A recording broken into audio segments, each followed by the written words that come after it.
welcome back, Faithful Politics listeners and viewers. If you're watching us on our YouTube channel, I am your political host, Will Wright, and I'm joined by my friend, Padre, I don't know, like conservative pastor, Josh Bertram. How's it going, Josh? All the above. Doing well. Thanks, Will. And today we're thrilled to welcome David. Is it David Rives? Reeves is the last name. Yeah. Rives.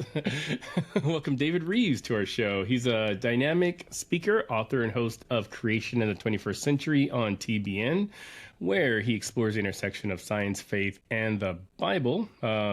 He also has a passion for astronomy and the natural world. David advocates for a young Earth creationist viewpoint, challenging mainstream scientific perspectives with this unique blend of biblical interpretation and observational science. Beyond his television hosting duties, he's also an accomplished author, having penned several books that delve into the reasons behind his beliefs.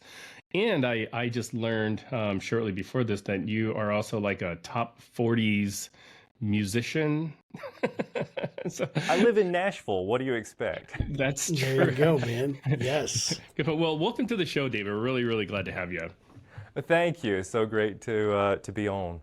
So I guess, we're going to be talking a lot about creationism on this episode. So for our listeners who might not be familiar with their work or creation science in general, can you maybe just unpack what is creation science and how you became, how you came to specialize in this field? Well, I guess maybe I give you just a little bit of a backstory. When I was 16 years old, I had a passion for astronomy. And I remember seeing the comet Hale-Bopp. I was fascinated by that as a child. Then at 16, I began to connect cameras to the back of telescopes to see if I could get some astrophotography. And it's an art. It's an amazing, beautiful art that takes a lot of time, sleepless nights, blurry picture after blurry picture, and finally, once you get to one of those crystal clear nights and all of the stars align, pardon the pun, you get this amazing photograph. And I remember the first photograph that basically my jaw hit the floor was of the Great Orion Nebula.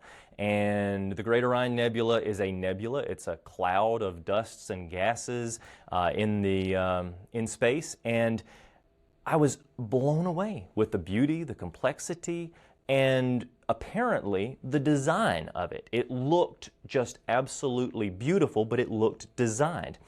And I had been a Christian since an early age, but I began to really explore astrophysics, astronomy, cosmology, cosmogony, and some other fields related to that, just as a layman. And as I researched all of these different issues, again, I had all of these design components that kept popping up. Our position in the solar system, our position in the universe, et cetera, so forth and so on. And I was like, wow, this is more than just a hobby for me. This is actually something that I could use my passion for astrophotography to then couple with the discussion about design and ultimately who that designer is, which I believe is the God of the Bible.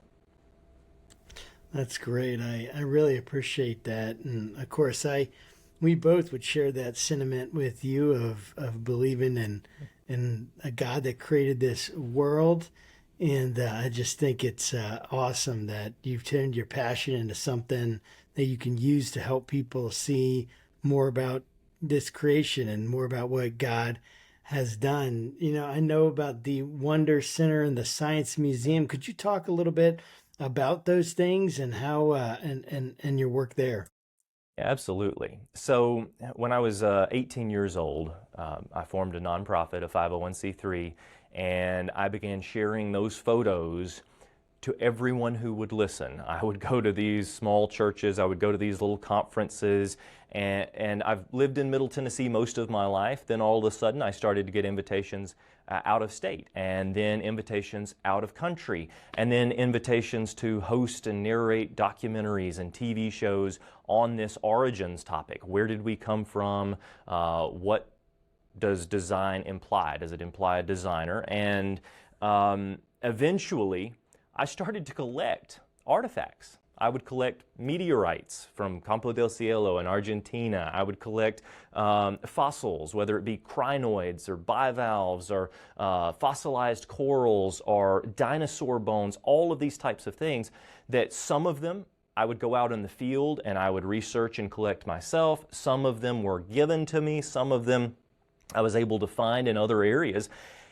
And eventually, it sort of became this dream. In fact, it's been a dream since about 9 years old that one day I would have a place to display all of these rocks and fossils that I love to collect.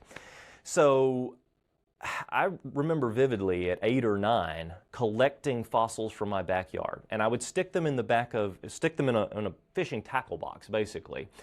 And the more fossils that I collected from Middle Tennessee, the more fossils I realized, well, almost all of these are marine fossils. They're aquatic, sea fossils, whether it's crinoids, which are sea animals that live in the deep ocean, or fossilized corals or bivalves and seashells. And so it struck me, because I'd always read the biblical accounts and believed that these were literal historical events, it struck me that I could actually use these fossils to point back to the Bible. So the more I collected, I filled up this fishing tackle box. And at about 9 years old, I said, you know what, I need a bigger box. So I'm looking around and, here's a big tough box that goes in the back of a pickup truck.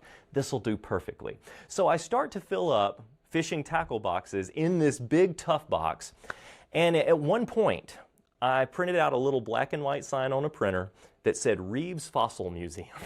And I scotch taped it to the front of this box. And I was like, anybody that would show up at my house anywhere, I would drag them over to this box, and I would be, look, you have to look at these fossils, and you also have to look at how these fossils are pointing to a catastrophic flood event, just as recorded in the Bible.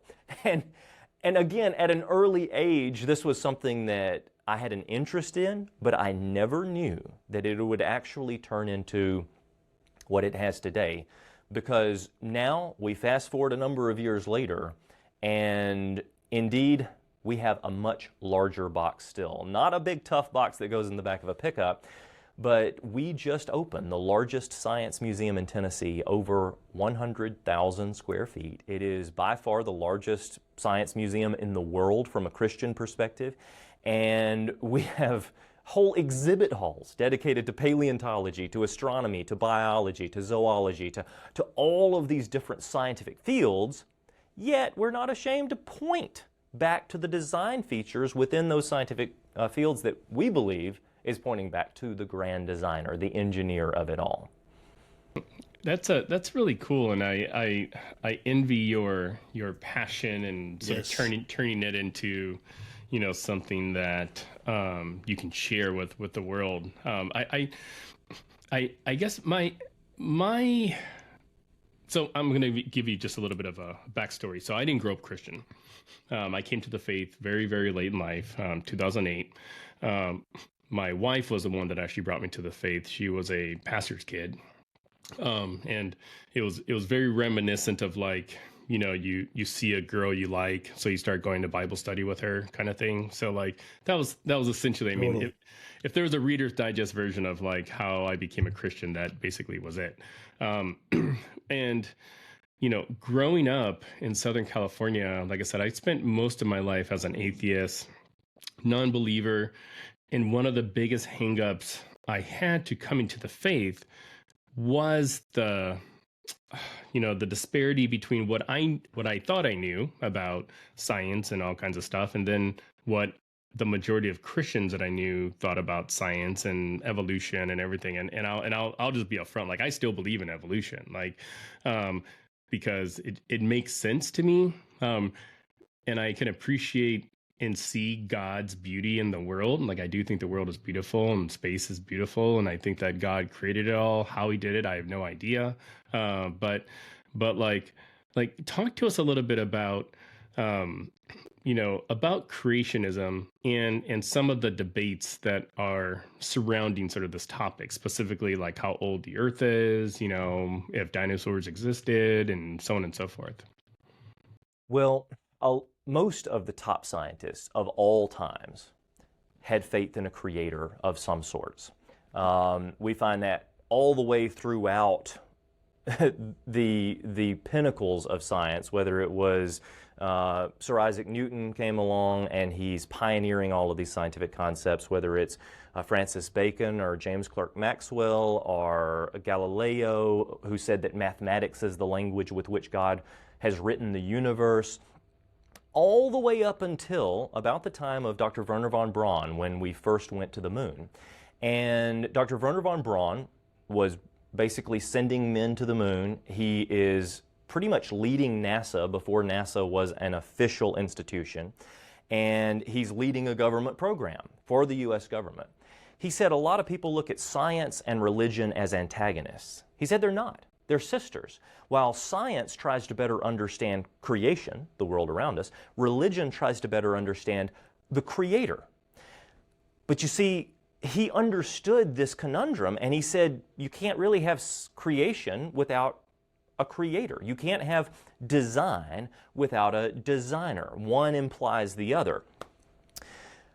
Over the last maybe 2-3 generations, there has been this extreme rise in atheistic belief, but a lot of it is due to peer pressure within the academic community.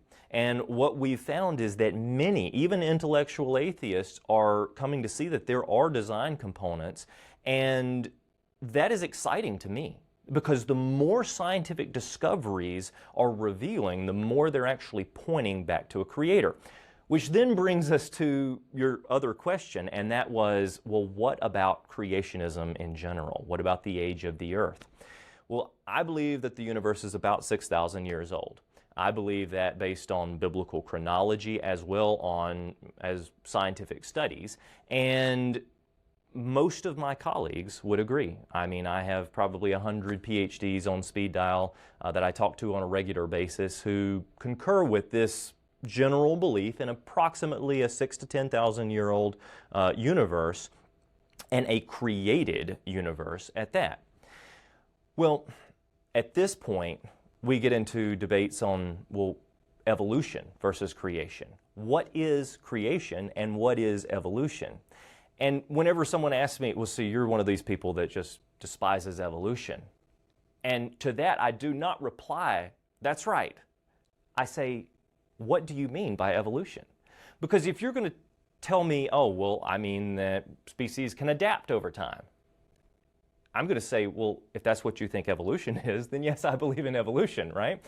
If you tell me that we're talking about mutations, which add up over time, if that's how you define evolution, then I would believe in evolution. But again, that's not classical universal common descent. You see, we have to define terms here. And whereas there are changes that do occur in biological forms, if you want to call that evolution, that's fine. There are changes that occur all the time. They're observable, they're repeatable, they're demonstrable, they're empirical, but they're not classical Darwinian evolution. See, Darwin proposed in something that we call universal common descent, and that's that everything in the universe commonly descended from a single cell amoeba. Which ultimately, that happened by turning non-life into life. And that's something that we've never actually observed. It's something that can't be scientifically proven, and also it's something that breaks laws of science. In other words, there are laws of science that have never been broken before in all of observational science that state that life only begets life, that you can't get life from non-living forms. Rocks don't turn into frogs, basically. So, basically, universal common descent has to have an exception to this rule, to this scientific law, at least one time.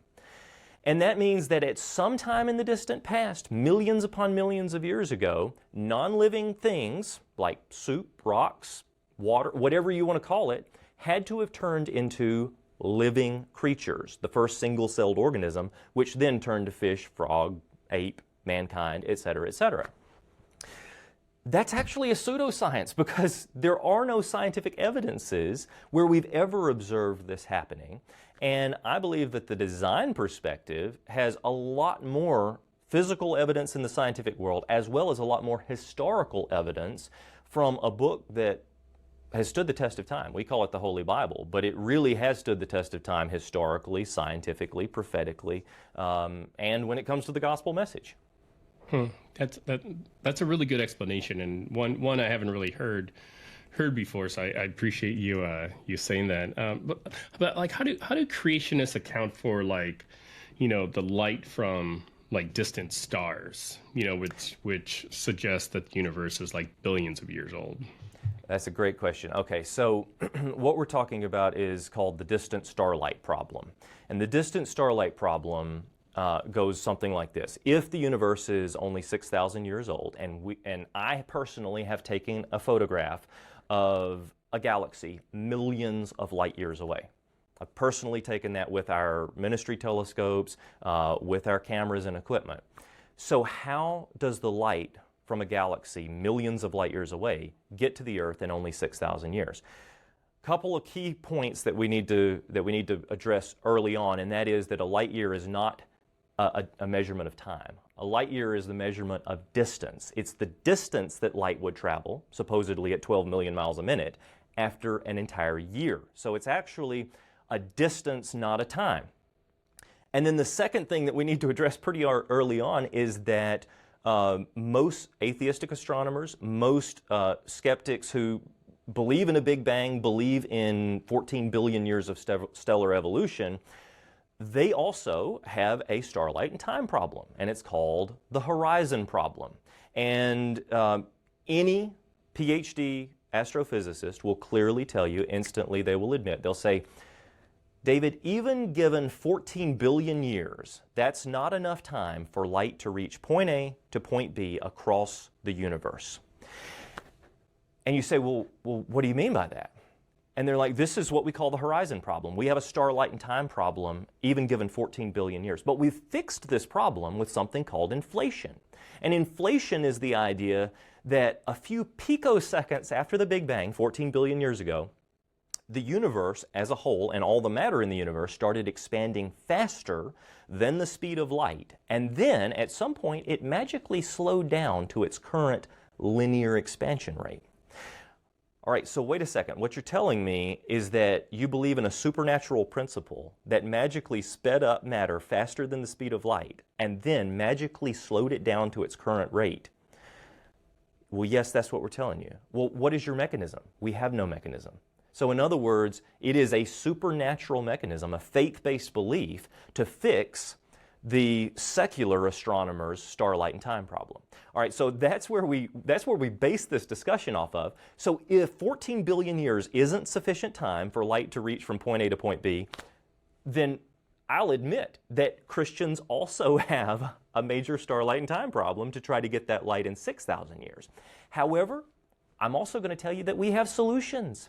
I actually have a friend who has a PhD in physics by the name of Dr. Russell Humphreys, and he has noted that Einstein's theories of relativity require gravity to affect time. So let me see if I can put it this way. In other words, if we are somewhere in the middle of a gravitational well, which we should be if we're anywhere in the center of our galaxy, not in the dead center, but anywhere near the center of our galaxy and of the universe, then we would be in this gravitational well. Which means that while 6,000 years might have passed on Earth, according to Einstein, according to his theories of relativity, which have been proven, the further out in space you go, the more time has elapsed. So more than 6,000 years may have elapsed out in the far distant reaches of the universe, allowing that starlight to reach us in only 6,000 Earth years. Now, we've been able to measure atomic clocks at sea level. We've been able to measure atomic clocks in Denver, Colorado. We've been able to measure the atomic clocks on the International Space Station, the ISS, and they all run at different rates based on that gravitational pull. So Einstein's theories of relativity are robust, and they tell us that gravity is affecting time. So I think that a robust, proven scientific principle, Einstein's theories of relativity, showing that gravity affects time, may be one of the solutions to the starlight and time problem. Now, I have another friend who has his PhD in astronomy. He wrote the foreword to my first book, Wonders Without Number, and he suggests that maybe gravitational time dilation isn't quite enough to account for millions of light years distance, right? And to that, his name is Dr. Danny Faulkner, again, PhD in astronomy, and he notes that there are multiple words used within the creation account in Genesis, and one of those words is the Hebrew word dasha, which means to spring forth or bring forth. It's used, for instance, when God said, let the earth bring forth green things, let the earth bring forth animals. So it's, if you can almost imagine within the course of minutes or hours, or certainly within the time frame of a day, the earth brought forth from a little seed a mighty sequoia tree, okay? It's a rapid maturing. So why couldn't God have used this exact same rapid maturing process when it comes to the creation of the universe, where he places galaxies on the fabric of space-time and then rapidly stretches it out, therefore allowing that starlight to always be here? And if that's not enough, I've got one more to shoot out at you, and this one hopefully doesn't take too long. Please do. Yeah. Go ahead. This one is based on this is based on a friend who has his PhD in astrophysics from the University of Boulder, Colorado, and his name is Dr. Jason Lyle, and he states that there is no way for us to measure the one-way speed of light.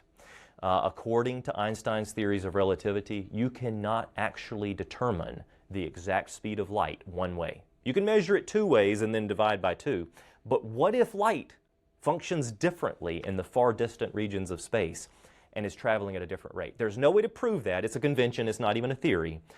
Nevertheless, what I'm telling you is that we have three robust models that can potentially solve the starlight and time problem.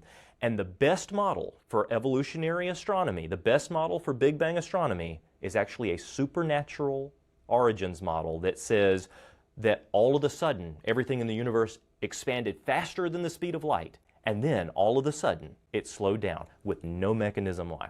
What I'm telling you is, yeah, we have a problem, but secular astronomy has a problem as well, and I think that the Creator can solve that problem. I think there's a real solution out there. That's really cool. And mind you, I'm like ill-equipped to really even ask some of these questions. so like, what about like carbon dating? You know, I mean, like what from what I remember from like my chemistry, physics, whatever class back in college, you know, that like we can sort of tell how old things are, you know, through their half-lives and whatnot. So, and there are things on the planet that I believe have, you know, been carbon dated millions of years ago. So how does that work? Yeah, excellent question. Carbon dating is actually the young Earth creationist, one of his best friends, because carbon dating cannot be used beyond about 80,000 years. So it caps it at thousands of years. C14 would completely decay. It has a measured decay rate, and if it maintains its decay rate that we observe today, then it would completely decay away, unmeasurable, within 80 to 100,000 years. And yet, we have found C14 still present in dinosaur bones that are supposedly 66 plus million years. That's what they were supposed. And yet C14 present in them means that these dinosaurs must have died less than 80,000 years ago, much less. We have found measurable amounts of C14 in other things like worms and other biological creatures that are supposed to be approximately 500 million years old. Yet, C14 means that they are less than 80,000 years old. And then get this, we have also been able to test diamonds, and it's not an anomaly. People said, well, maybe it's contamination in our, accelerated mass spectrometers. But they would try in other machines, and they would clean the samples, and they would do everything they can. We found measurable amounts of C14 in diamonds, which are supposedly 2 to 3 billion years old. But C14 caps the age of the diamonds at less than 80,000 years. In other words, C14 has proven that the majority of the Earth and the universe is less than millions of years old. It's actually only thousands of years old. To this, an erudite skeptic would say, well, David, what about other forms of radiometric dating like potassium argon, rubidium strontium, lead? To which, absolutely, some of those methods, if you calculate their current decay rate, would supposedly get you out into the millions of years. However, most of the methods are fraught with assumptions, and most of those assumptions are based on the idea that the decay rates have remained constant. Well, you can ask any nuclear physicist, and they'll tell you that climate change changes the decay rate of radioactive particles. So, in other words, for us to believe in the supposed millions of years, we have to deny that the climate has ever changed within history. And I think that that would be a massive denial of, I mean, you know, you can argue the whole idea, well, is mankind actually causing this climate change, or is it nature? You could argue that all day long, but I don't think anybody's going to argue that the climate has changed over time, and therefore the decay rates of these radioactive particles have changed, meaning you can't trust the millions of years from those other radioactive dating methods. It's so fascinating. You know, I love going back to assumptions, right? Because all of us make assumptions and we operate off of assumptions. And I always ask like the questions, and that's why this conversation is so fascinating to me, because I always go like, well, how do we actually know that? Like a scientist can tell me that, and we're supposed to trust scientists, or we're, kind of told, we're not the experts or whatever, but but they figured it out some way, right? Unless they just made it up, which no one's going to say that's a good method. And it's always the method is where the devil's in the details of the method. And, it's so like for me, I've never been one that's been convinced by evolution. And that's not because I'm some expert in it or anything like that. It just felt like some of the things you said, like, well, how does something non-living turn into something living? I haven't really heard anything that's really convinced me that that leap is possible without some kind of divine intervention at some level. How does something, how do we get from a single cell into the complex beings that we are even? Like that itself, I've never heard a convincing. Now, that doesn't mean there isn't one. That doesn't mean that I just haven't seen it. I haven't read it yet. And I'm totally open to that. But I love the conversation. Go ahead. You can respond to that. Go ahead. Well, no. I was just going to mention that those different theories are, although they're believed by a large portion of scientists, those theories are just fraught with these assumptions. And if you question the scientists who believe in these theories, they have to admit ultimately that they believe them by faith, because we've never been able to test these theories scientifically. And I'll just also throw one more thing out there, and that was one clarification. You mentioned that, all of these scientists, like that, surely it must be real. Let me put it this way. Science is real, but scientists can lie to you, right? Science will never lie to you. It's the raw data. It's what we all study. But then scientists can interpret that data in multiple different ways. And some scientists have chosen to interpret it in one way, and some scientists have chosen to interpret it in the other. Ultimately, you have to ask yourself, well, where's the preponderance of the evidence? Where are the actual scientific principles that can cause this? And evolution has some major problems with faith-based gaps that you have to put patchwork over.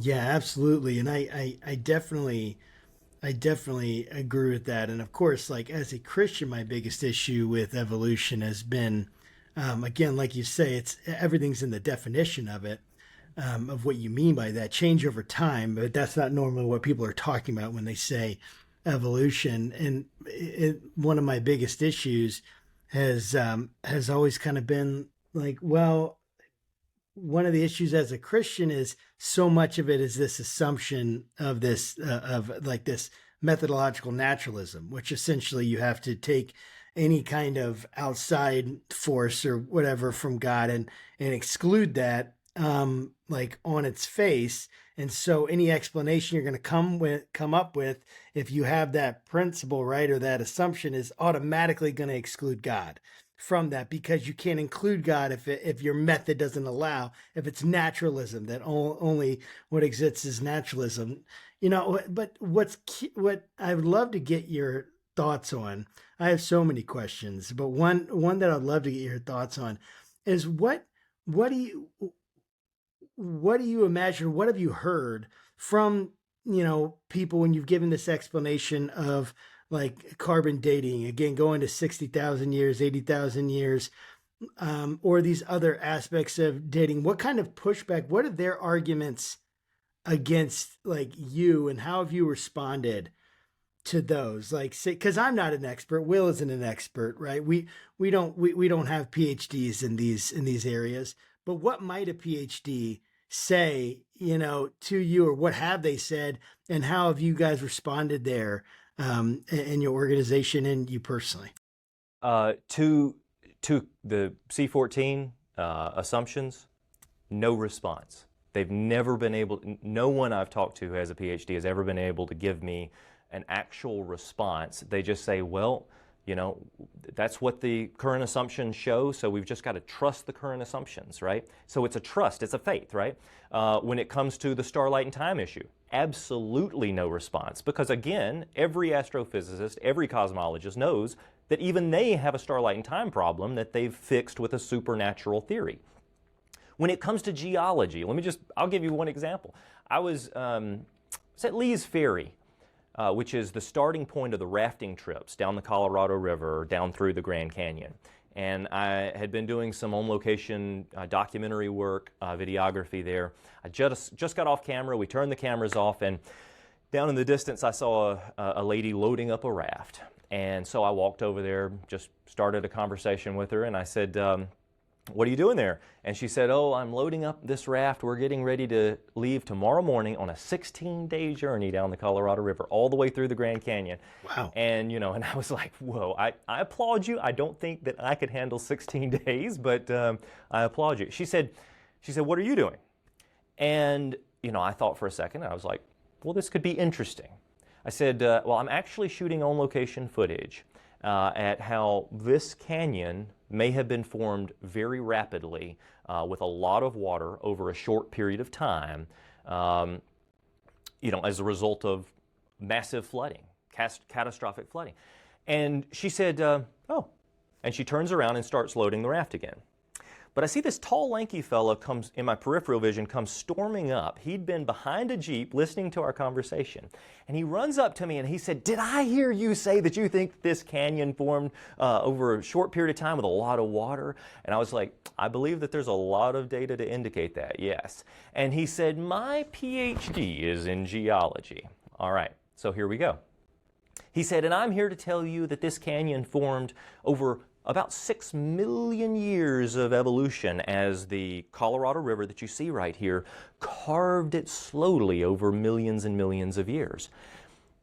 And I said, well, I understand that you believe that, but is it okay if I just ask you a few questions? Now, I'm a layman. I don't know anything about geology past what my colleagues have taught me over the years and past what my studies have taught me. I'm not a PhD in geology by any means.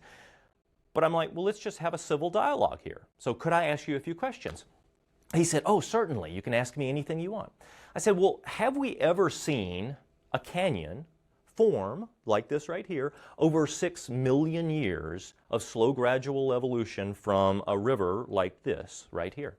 And he said, well, no, of course we haven't seen. We as a species haven't even been around on Earth long enough to observe such a canyon forming. And I said, but you still believe that it took 6 million years for this river to form it, right? And he said, well, of course I believe that. I said, is it okay if I ask you another question? He said, certainly, anything. I said, is there any test? Are there any simulations in a lab? Is there anything we can do to try to simulate a canyon like this massive Grand Canyon forming from a river like this over 6 million years, and it still forms these same features with these straight up and down walls, all of this? And he's like, well, no, there's no simulation, no laboratory test that we can do. And I said, but you still believe that, don't you? And he said, well, of course I believe that. And I said, well, you believe it by faith. And he said, well, of course. And he thought for a second, and he couldn't respond. A PhD in geology realized in that moment, after 2 questions, that he believes in a faith-based principle that can't be seen, observed. It's not empirical, it's not demonstrable. There's no way we can test it in a lab. In other words, he believes by faith in something that is not able to be proven scientifically simply because his professor taught him that, and his professor before him taught him that. So in other words, when I've had dialogues with skeptics, even atheists, this has always been the case in that it comes down to there are two faith-based beliefs, and my faith-based belief is not a blind faith. There's actual evidence and historical evidence to suggest that we have a universe that is designed with purpose. You know, Charles Darwin, in his seminal work on the origin of species, the full title is on the origin of species by means of natural selection or the preservation of favored races. And Charles Darwin was ultimately a hardcore racist who believed that certain people were much closer to animals than other people like himself. So the title of his book indicated that, but the title of his book was focused on natural selection. Well, Charles Darwin's living in the 1800s. He has primitive technology. Yes, he's seeing things with his eyes, and then he's interpreting those things, but he's not using the scientific tools that we have today. He's looking at a cell, and he thinks it's a bag of enzymes instead of as complex as a city, as a metropolis that we know that one single cell is today. Charles Darwin is looking at nature as his guide. Well, natural selection implies that nature has a mind and is able to select. Mother Nature can accomplish anything given enough time. What have you just done? You've deified nature. You've turned nature into a god in an attempt to deny what I believe is the one true God, the God of the Bible. And so what we've seen is that anytime I encounter a skeptic, it comes down to two faith-based beliefs. But the faith-based belief on the atheistic side and on the evolutionary side believes in supernatural principles that are basically pseudoscience. They're pushing science aside.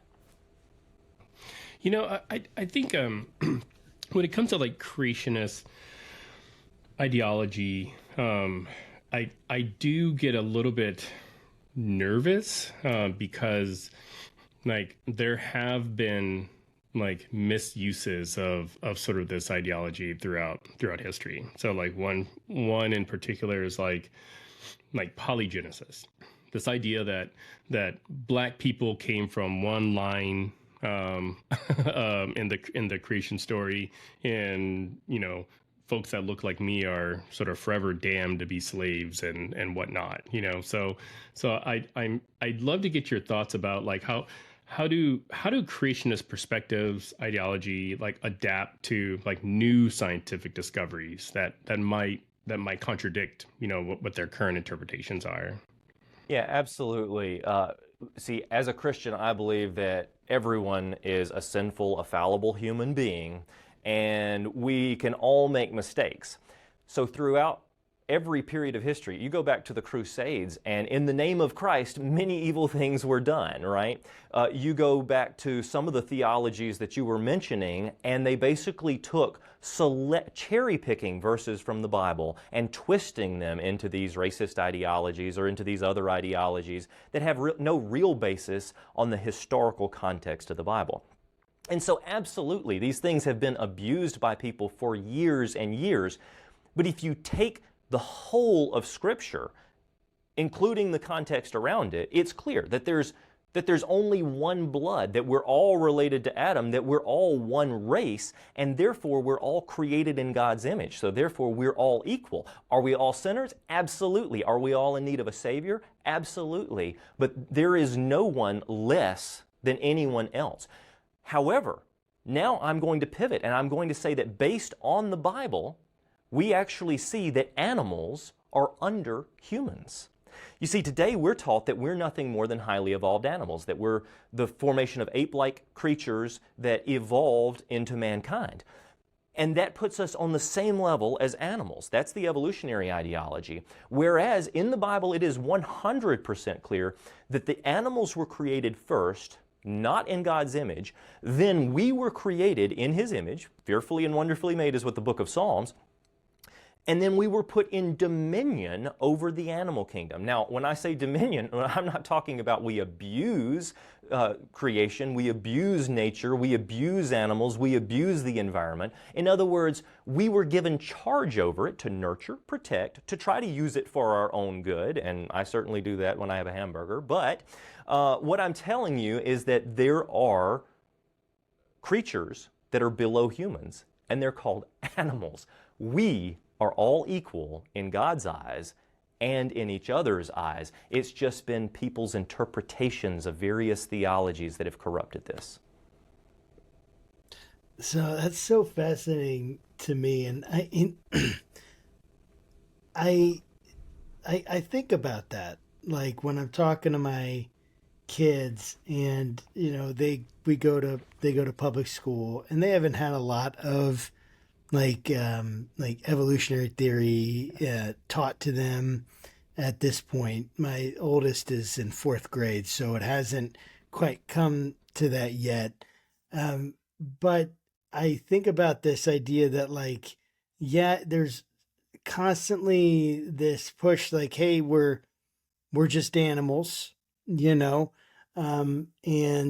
we're in this hominid, whatever genus or family or whatever it is. We're Homo sapiens. I'm forgetting all the terminology, right? But in this hominid, line, and what do we like? And the Bible certainly elevates people above that, and I totally agree with that. What is like? How do we work through? How do you guys work through these, like, that prevailing way of thinking, and especially like when it comes to things like, hey, look at these different species, Neanderthal, Heidelbergenses, I'm forgetting all the names, right? All these different skeletons they found. Is like, what is the kind of, like, how do we work through that for you guys there at the museum and your colleagues? What's the explanation there? I'm super curious to hear, like, because obviously, right, what you said, we're all dealing with the same data, right? We're dealing with the same bones, we're still dealing with the same fossils, whatever they are. How do you guys work through that? What's the interpretation there? Yeah, we're dealing with the same data, but we're dealing with prideful scientists who want their discovery to be the best discovery that has ever been. Let me boil it down for you this way. In the Wonder Center and Science Museum, we're just 35 minutes west of Nashville. Again, 100,000 square feet. So there's a nice section dedicated to anthropology. There's a nice section dedicated to human anatomy. We have a coffee shop, and when I formed the coffee shop, I called it Java Man. All right, because we all know that we love our Java, but on the Isle of Java, Java Man was discovered. Java Man has been one of these supposed proofs of ape-like origins for humans, right? It's been touted in textbooks, it's been taught to young people for years. It's just one of these things along the line. What is Java Man? Well, most of the time in the textbooks, our children are not told what he consists of. Yeah, he was found on the Isle of Java. He's proof that ape-like creatures turned into humans. What's your proof? What'd you find? Well, you see, we found a portion of a skull cap. It was a little piece of a skull cap. Okay, what else? Well, we found a femur bone. That's a leg bone, the thigh bone, right? Okay, what else? Well, we found a tooth. Okay, all right, what else did you find? Well, those three things were scattered along a hillside, and that's all we found. And they developed an entire creature from those three things: a tooth, a little piece of a skull, and one leg bone, called Java Man. And it's supposedly proof that we somehow evolved from ape-like ancestors. So in our coffee shop, every cup of coffee has a sticker where you will learn the true story of Java Man, not the hype, because the scientist that found it, yeah, he wants it to be the best discovery ever. Hey, I finally found the missing link of human evolution, right? But in reality, it's just a few bones that don't prove a thing. If you go over into the anthropology section of the museum, into that exhibit hall, you're going to see the full skeleton of Lucy. A copy, obviously, not the actual bones, but the full skeleton of Lucy. Lucy was found by Donald Johanson in the 1970s or 80s, and in Ethiopia. And it has long been, for over 40 years, touted as proof of human evolution, all right? Now, there were quite a few bones found. And they've been staring at these bones for 40 years teaching them to children that this is an ape-like creature that was learning to walk upright. All right, well, let's look at Lucy for a second. They've been staring at her skeleton for over 40 years, and there's one neck bone, one tiny little bone right over here, that they've been looking at, and they finally said to themselves, you know what, that looks weird. Well, turns out for almost 40 years, they'd misidentified it. It was from an entirely different creature, another type of an extinct bonobo, and it didn't even belong with the rest of the skeleton. All right, it took them 40 years to spot this. This is the bias of wanting your discovery to be the best, right? Then they're looking at it and they're like, well, we see that the pelvis, the hip bone, is fractured. And they took a grinder to the pelvis bone and they glued it back together in a way that made it look like she might have walked upright. But in reality, it was fractured in a way that it looks like something stepped on her and broke her hip bone, and she didn't even walk upright. Then they noticed that all of the long bones of her body were also fractured, like her arm bones, her leg bones. There was no long bone that didn't have fracture marks, and they were green stick fractures. Now, what's a green stick fracture? That's what would happen if you were, say, 40 feet up in a tree, you fell out of the tree, you tried to brace yourself as you fell, and when you hit the ground, the impact, green stick fractured all of those long bones. Now, let me ask you a question. What is an upright walking human doing 40 feet up in a tree, number one? If I were to move on to a fifth point, it would be that her skull connects to the spinal column at an angle, and she had an angled face. All right? We as humans, we walk upright. We have a face that is straight up and down. But apes have an angled face, and that is because they're walking on all fours. And if they didn't have an angled face, they would have to crank their necks this way 24/7 to be able to see ahead of them, right? So it had an ape-like skull. And finally, now they're not even sure that Lucy is Lucy. They think that they may have misgendered it. It may be Brucey. After 40 years, they're looking at this creature, calling it a female, and it was actually a male. Very 21st century of them. It is. And the nail in the coffin is its scientific name, which is Australopithecus afarensis, which means southern ape. It is an ape. It's a 3.5 foot tall, 45-pound, chimpanzee-like creature that fell 40 feet out of a tree, broke its hip bone, broke all of its other bones, and then scientist Donald Johanson finds it. He's like, I think I found the missing link. And he puts it back together in this remarkable way that makes it look almost human, yet it's nothing more than one extinct ape. So in other words, all of our hominid discoveries have either been apes or humans or perfect hoaxes, like there were others. Piltdown Man was a complete hoax. It was a pig's tooth glued into a human jaw. So every discovery, which haven't been many, by the way, that supposedly proves human evolution, we debunk those using real scientific principles, using anatomical principles that anybody can do, and we show that this is an ape, this is an ape, this is an ape, this is clearly a human, this is a human, these Neanderthals are clearly human. We have people living today with some of these same features in different ethnic groups, and you're trying to say that this is an ape-like creature or something that's less than human? No. Everything clearly falls, ape or human. There is no transitional species that has ever been found. What are the chances, if we as humans have been evolving from ape-like creatures over the past 300,000 years or more, as secular anthropologists will state, well, then there should be millions, more like billions, of skeletons of hominid creatures turning from ape to human that have lived and died over these. We should be finding them by the truckloads, and yet there are only about a dozen examples that supposedly prove human evolution, and all of those are clearly falling into human or ape. No transition whatsoever. Yeah, so interesting. I guess, what would you say to someone, and I'm thinking kind of specifically about myself here, that is struggling with creationism as the main reason that they couldn't become Christian, and maybe as a follow-on, do you believe that, you have to believe in creationism to get to heaven? Great questions. Absolutely, absolutely not. It's very clear in the scriptures what it takes to be a Christian, what it takes to get to heaven. And belief in creationism is not one of those things. At the same time, here's what I found.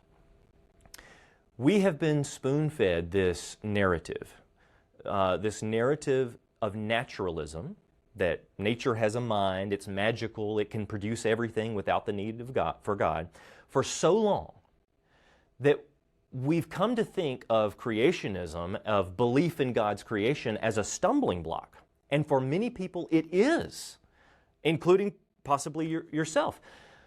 But in reality, the new discovery, what we're talking about, is using the old science, the antiquated science of Charles Darwin. If you move on into the 21st century, if you move on to the new discoveries in biology, paleontology, genetics, astronomy, archaeology, all of these things, those absolutely groundbreaking scientific discoveries that are happening now almost on a weekly basis are pointing towards creation, not evolutionary principles. And again, it's a hard thing for many of us who have heard the evolutionary story all of our lives. We've been taught it, but we have to understand that's old, that's antiquated. It's time that we look at new science and base our scientific principles on that, not based on what some scientist interpreted 100 years ago and wrote down in a book. Let's turn the corner here. And when we turn the corner, what we're finding is that everything is actually pointing not only to design, but also out of the approximately 100 dating methods, there are only 4 or 5 now that supposedly might show that the Earth is more than thousands of years old.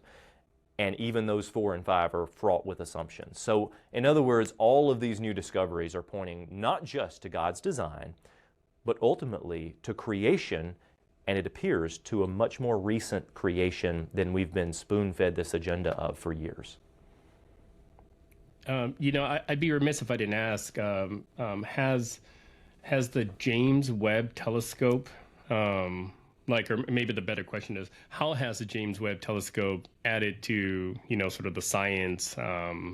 Because, I mean, personally, I follow their Twitter feed or whatever, and I'm just in awe. Like, every time they post a new picture, I'm like, oh, this is so cool, I wish I knew what I was looking at. But I'd love to get your thoughts about the James Webb Telescope. Well, of course, being into astronomy, I was absolutely thrilled when it finally went up. And at the Wonder Center and Science Museum, we have a 60-foot full dome planetarium with a 6-projector, 6.5K resolution setup. Out of over 4,000 planetariums on planet Earth, we rank in the top 10 based on technology, size, software, etc. So even NASA doesn't have some of the technology that we have at the Wonder Center. And what I've been doing is, as the new discoveries from the new photos come in from the James Webb Telescope come in, I've been downloading the ultra high res, the 8,000 by 8,000 pixels, and putting them full dome in the planetarium, which, when you're just surrounded in a fully interactive environment with these new photos that are coming out, it's awe-inspiring.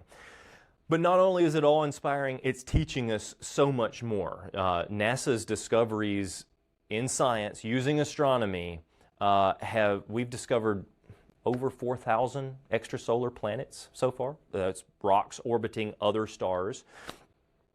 So far, none of them have been confirmed to support life, which points to the idea that Earth is very unique. The other things that we've been seeing are areas of star activity where stars are going supernovae. And I've actually had the privilege of taking a photo of a star going supernova in the Whirlpool Galaxy several years ago. That was featured in my first book, I suppose. And all of these new discoveries that are coming out and the new photos with the James Webb, most of them in astronomy, we knew a lot of this shortly before. It's just now we've been able to visualize it in much greater detail. Some of this technology we've been able to see with the Hubble Space Telescope, but now the resolution is revealing, like a nebula is Latin for cloud, so it's a cloud of dusts and gases in space, right? And with the Webb technology, we're able to see the elemental structures of some of these nebulae in greater detail. And in my opinion, it leaves us in awe, and it points us back to, there's a verse in Psalm 19 that says that the heavens declare the glory of God, that the firmament shows His handiwork, that the expanse is showing God's handiwork, that day after day utters speech, that night unto night shows knowledge, but there's no speech nor language where their voice is not heard. So with the new discoveries by NASA, with the James Webb Telescope, with the new images that are coming out, it's clearly showing that the heavens are shouting out, that the cosmos is pointing to the fact that we have a grand designer, an engineer, that we're not cosmic accidents, star stuff, the result of billions of years of chance, but that we are made with purpose. And again, that points to something that is so relevant right now, and that is teen suicide is shooting through the roof. There are 22 veteran suicides every single day. We see school shootings, atrocities going on, and we have to ask ourselves, why? Why is this happening? Could it be that for the last 2-3 generations, we've been teaching people that they have no purpose in life, that they are simply accidents of the cosmos, star stuff, so therefore they're just animals. And what's the problem with one animal killing another animal? So what's the problem with the school shootings? What's my purpose? Where's my self-worth if I'm simply an accident? So therefore, why shouldn't I kill myself? These things are so relevant in today's society, and they all point back to the fact that if we could all accept that there appears to be a grand designer, and that's the God of the Bible, ultimately pointing to the gospel itself, that we have purpose through Christ, and that we live in a vast universe full of amazing things, but nothing can compare to the beauty of this planet, to the complexity of this planet, and ultimately to God's love for us when He created us in His image. That's so good. I really appreciate those words. I have so many questions, and maybe we'll have to jump on again and have like one that focuses more on some of the theological and biblical issues, because we didn't get to really talk about those as much and that's kind of supposed to be my job. So sorry, dude. I love, honestly, what I really love about the conversation, I do have a last question before we kind of close out. But what I love about the conversation is that so often people they make so many assumptions, and just because the experts, just because it's popular, it's viewed, right? But as Christians, that can't be our default, whether that's just because it's popular in Christianity or in the wider world. Like, we should be truth seekers, asking hard questions, not just settling for, oh yeah, that's what the experts say, but how do they come to those conclusions? And if they can't explain it to us, then that should bring some questions into our head. And I think with that, I did want to ask and give you a chance to respond to that, but I want to ask, what advice do you have for people listening to this, for Will and I? Like, yeah, we hear you have very convincing answers. You know them, you know your stuff, and it's obvious, right? But then obviously just trusting David Rives just because David Rives said it, that's not what you want, I don't think. Or just like in the same way you wouldn't want to just trust the scientists because the scientists said it. No, we have to look at the methods and look at the data. So what is what kind of advice do you have for us who are like, we just get bombarded with so many things? Well, if you don't believe in this, then you're just backward and all this stuff. How can we take a step back and look at things differently? What advice do you have for us? So this is very heavy on my heart. Several years ago, we formed a 24/7 TV network called Genesis Science Network. And it has been airing for 7 years, free, on Roku, Fire TV, online, YouTube Live, 24/7.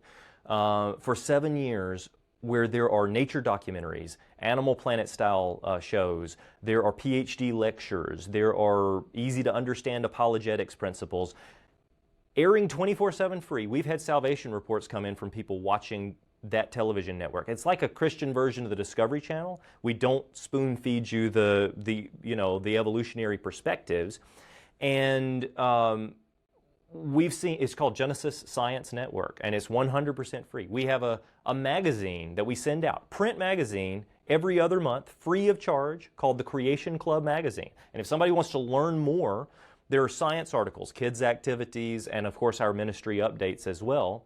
And you can subscribe 100% free to that. We have so many resources, including this museum, that can be not only encouraging, but enlightening for those who might be a little bit skeptical, or they're simply not knowing where to turn or who to believe. But ultimately, I'll point it right back to the New Testament, where Thomas said, you know what? How can I believe that Jesus rose from the dead unless I could actually touch the wounds through his hands? I just don't think I can do this. And what was Jesus' response? He said, Thomas, because you asked questions, because you doubted me, well, I guess that's it for you. Just go on your own. No, that's not what he said. He said, Thomas, you want evidence? Come here. Feel that. It's not bad to ask questions. As Christians, we all have faith, but it's not a blind faith. The evidence is all around us, and if we're willing to explore the evidence with an open mind, it is overwhelmingly pointing us right back to the Creator of the universe. I really appreciate that, and I really appreciate your words and for you coming on to the show. So besides the Genesis Science, can you say that network, Genesis Science Network, right? Genesis how Science can people, Network. How can people get involved? How can people check out your work? How can people look and test your claims, whatever it is they want to do? How can they do that? Let's do it. DavidRives.com. My name is David, Rives.com. You can click on the magazine button on the menu and subscribe for free to the magazine and the email updates. We produce tons of video content, documentaries, short videos, 2-minute videos that we'll send out on emails on science, and then we relate that science to a Christian walk. So I would encourage you to do that. Again, we just opened in the Nashville area, but it is a massive science museum with a world-class planetarium, including, you know, every time I'm out in LA, I always stop at the Griffith Observatory, and I've always admired the Tesla coil that's behind glass at the Griffith Observatory. And I told myself, if I'm ever able to do this, I really want to have a Tesla coil on display. Well, I have friends who are musicians in famous rock bands from the 80s and 90s and things like that, and with the namesake of Nikola Tesla. And they were able to connect me with people who actually donated 2 5-foot-tall, musical, 1 million volt Tesla coils. Nice. As far as we know, that's a world first.